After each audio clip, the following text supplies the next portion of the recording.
Olá pessoal, tudo bem? Sou a Rafaela Giordano e hoje a gente vai começar a nossa terceira aula aqui no projeto Vitrine Acadêmica com o tema O Texto Narrativo e os seus elementos. Antes da gente começar a aula, não se esquece de já deixar um like, já deixar a sua inscrição aqui no canal para você não perder nenhum vídeo novo. Vamos lá?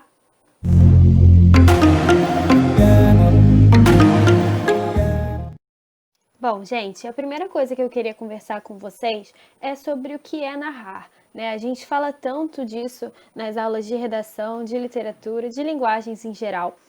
E às vezes a gente não sabe exatamente o que é esse verbo, né? O que ele denomina. Para quem viu a aula de gênero literário e gênero tipo textual, quem viu, né, vai conseguir ter uma noção um pouquinho maior, porque eu já dei uma explicada. Só que hoje, como o tema da nossa aula é o texto narrativo, eu vou voltar a isso, tudo bem? Bom, narrar é basicamente você contar uma história, né? Então a gente tem o tipo textual narrativo, por exemplo, que é quando a gente apresenta num texto essas características, né? Então a gente tem uma presença de verbos que estão denominando ações que estão acontecendo para que essa história ocorra. E hoje a gente vai ver aqui quais são as características de um texto narrativo, tudo bem? Então vamos lá. Bom, eu trouxe aqui um trechinho do livro O Próximo da Fila, do Henrique Rodrigues, escritor carioca, e diz assim: Enquanto empurro o carrinho pesado na fila do supermercado, não sei se meu pai fala sério. Você está vendo aqueles garotos ali empacotando? São chamados de marrequinhos. Trabalham, não têm a vida mansa que nem a sua. Respondo sem pensar. Mas pai, eles são da favela e trabalham aqui no mercado para não ficar roubando por aí. Por isso, pagam o mico de usar esse macacão laranja. Quando ensaia uma risada após a última frase, ele eleva a voz. Está achando engraçado? Você tem sorte, garoto. 13 anos e acha que é fácil. Com a sua idade, eu... E lá vem de novo a mesma história de sempre. Já não suporto ouvir que ele foi expulso de casa, batalhou muito até conseguir um emprego melhor e que cada item daquele carrinho é fruto de esforço e que não é fácil ter que viajar o tempo todo para dar conta da vida, etc, etc, etc. Há 2 ou 3 anos, essa ladainha não tem mais impacto nenhum. Por isso, me distraio, pensando nos super-heróis, enquanto enfio a mão na boca para amolecer um dente de leite. O último. Noto que o marrequinho não olha para nenhum cliente nos olhos. Após empacotar e encher o carrinho com as sacolas, vira-se para o lado de cabeça baixa, esperando alguma gorjeta. Enquanto as nossas compras passam, vou para o lado do marrequinho e, sem nem cumprimentá-lo, ajudo a abrir as sacolas e olho para o meu pai. Incomodado com a concorrência e temendo perder a gorjeta, o empacotador lança a mão da prática e age mais rápido, encaixando cada item com uma destreza espetacular. Alinha as sacolas, separa materiais de limpeza dos itens de geladeira, encaixa os enlatados, distribui os sacos de arroz, feijão e macarrão, de modo a não permitir que um saco fique muito mais pesado que o outro. Organiza as frutas com cuidado que não diminui a velocidade, mantendo as mais frágeis por cima, assim como as caixas de ovos. Por fim, encaixe as sacolas dentro de um carrinho vazio que mantém sempre estrategicamente ao lado e faz tudo como se fosse por um instinto, com a frieza e imparcialidade de quem apenas está ali para ser subserviente e eficaz. Então, bom, como eu falei, é um trechinho do Próximo da Fila do Henrique Rodrigues.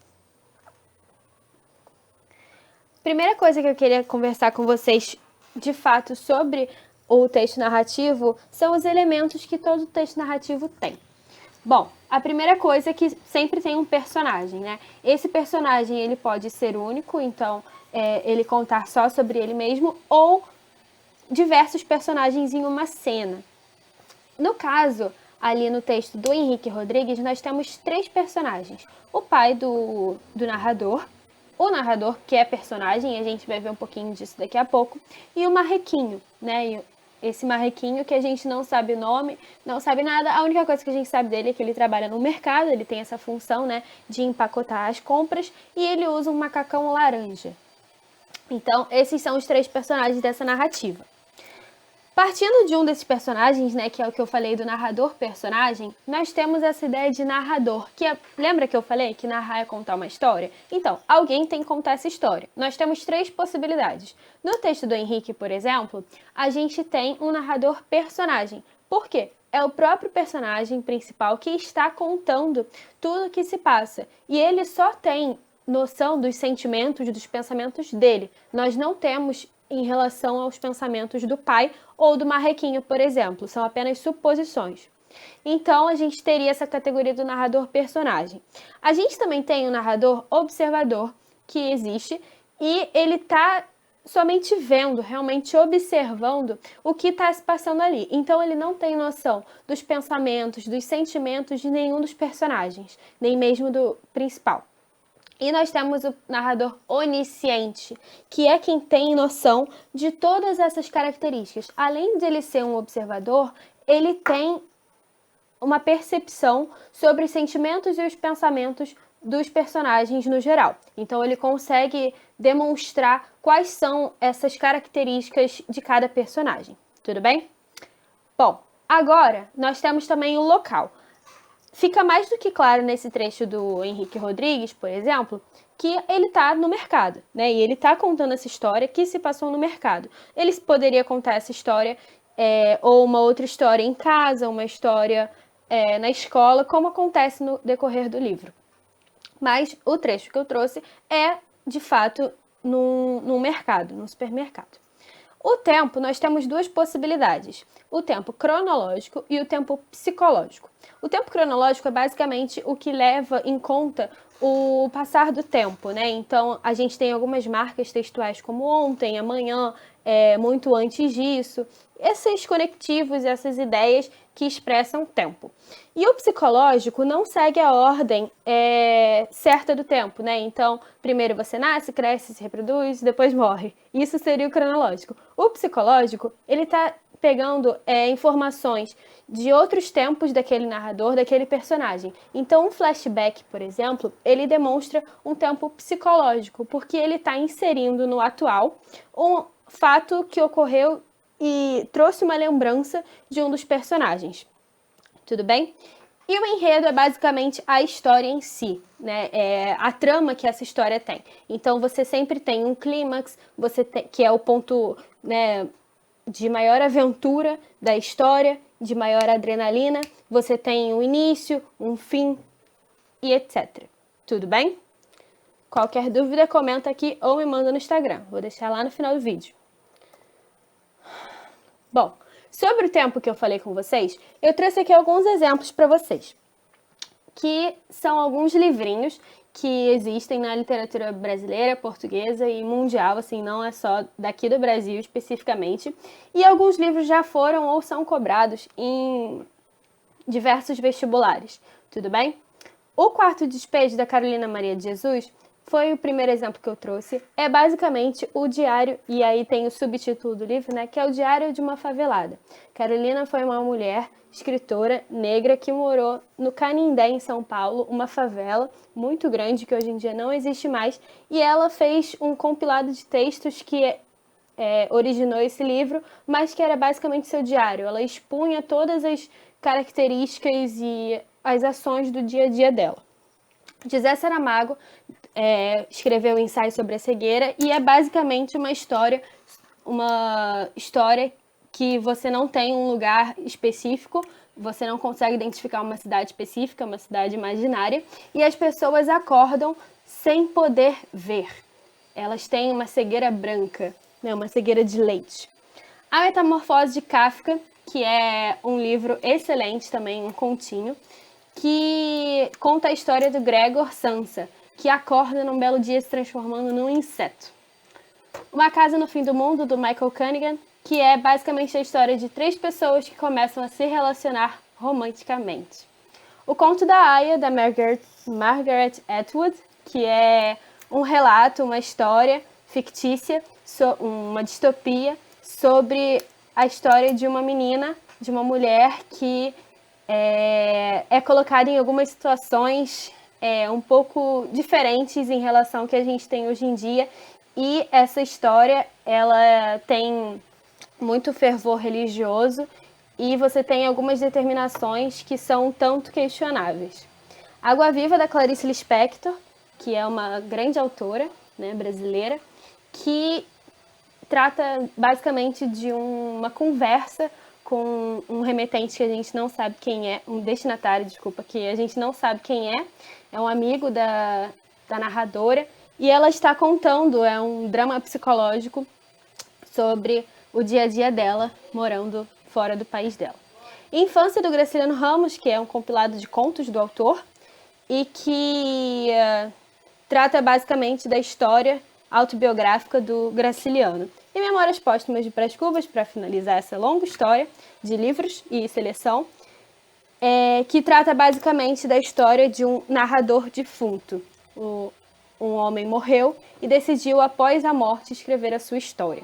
A primeira coisa que eu queria contar para vocês, e depois dessa bem breve, desse resumo que eu fiz para vocês, de cada livro, a gente pensar algumas características. Porque, por exemplo, um diário, geralmente ele é feito de forma cronológica. Então, você apresenta um dia, por exemplo, dia 28 de maio, depois dia 29 de maio, 30 de maio, é uma atividade diária. Dificilmente você vai colocar, depois do dia 29 de maio, o dia 20 de fevereiro. A não ser que você esteja relembrando algum dia. Mas, teoricamente, o diário ele segue uma linha cronológica. O José Saramago, para quem já leu, também vai perceber que ele conta os fatos, na maior parte do livro, de uma forma bem cronológica, ok?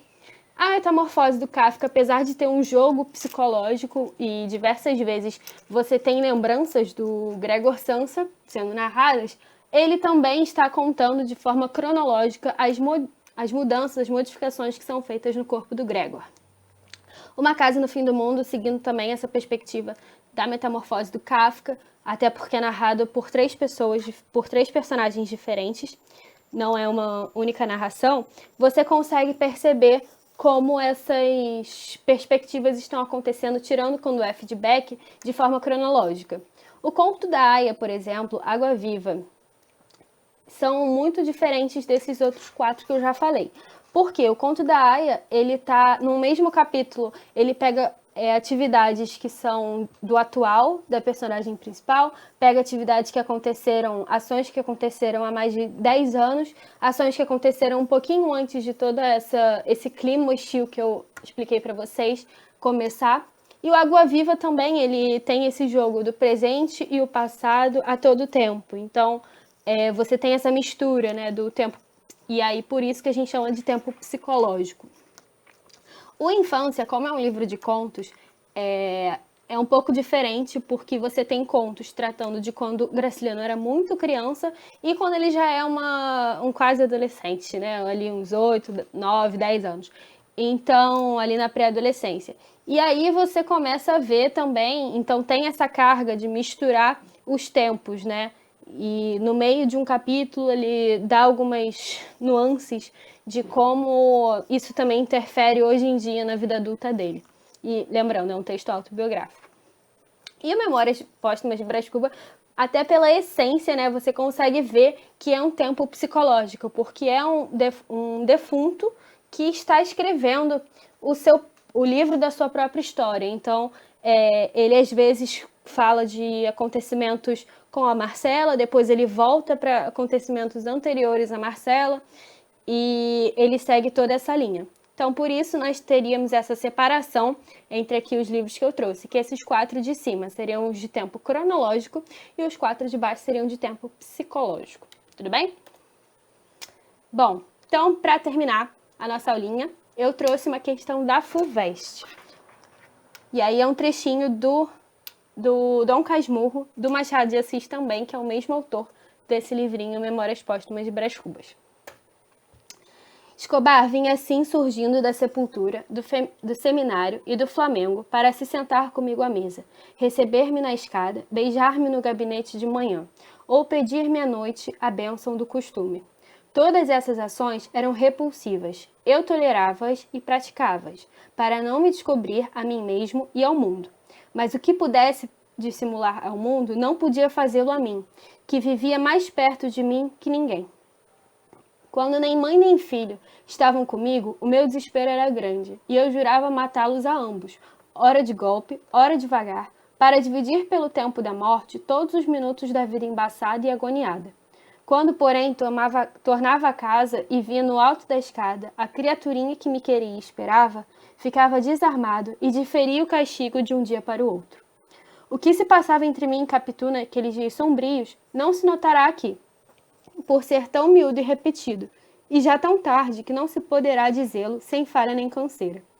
Mas o principal irá. E o principal é que os nossos temporais eram agora contínuos e terríveis. Antes da descoberta daquela má terra da verdade, tivemos outros de pouca dura. Não tardava que o céu se fizesse azul, o sol claro e o mar chão, por onde abríamos novamente as velas que nos levavam às ilhas e costas mais belas do universo, até que outro pé de vento disparatava tudo. E nós, postos à capa, esperávamos outra bonança, que não era tardia nem dúbia, antes total, próxima e firme. A pergunta da FUVEST é: a narração dos acontecimentos com que o leitor se defronta no romance Dom Casmurro, de Machado de Assis, se faz em primeira pessoa, portanto, do ponto de vista da personagem Bentinho. Seria, pois, correto dizer que ela apresenta-se: letra A, fiel aos fatos e perfeitamente adequada à realidade. B, viciada pela perspectiva unilateral assumida pelo narrador. C, perturbada pela interferência de Capitu que acaba por guiar o narrador. D, isenta de quaisquer formas de interferência, pois visa a verdade. Ou é indecisa entre o relato dos fatos e a impossibilidade de ordená-los. Bom, se a gente lembra que Dom Casmurro é um romance do Machado de Assis, que tem toda aquela polêmica, né, que a gente não vai entrar aqui, sobre a Capitu ter traído ou não o Bentinho, a gente pensa que o romance ele é todo narrado pelo Bentinho, na verdade é pelo Dom Casmurro já, né? É o Bentinho mais velho, o Bento Santiago mais velho, já mais idoso. E a gente pensa que ele está narrando sem dar voz a Capitu, ao filho, ao Escobar.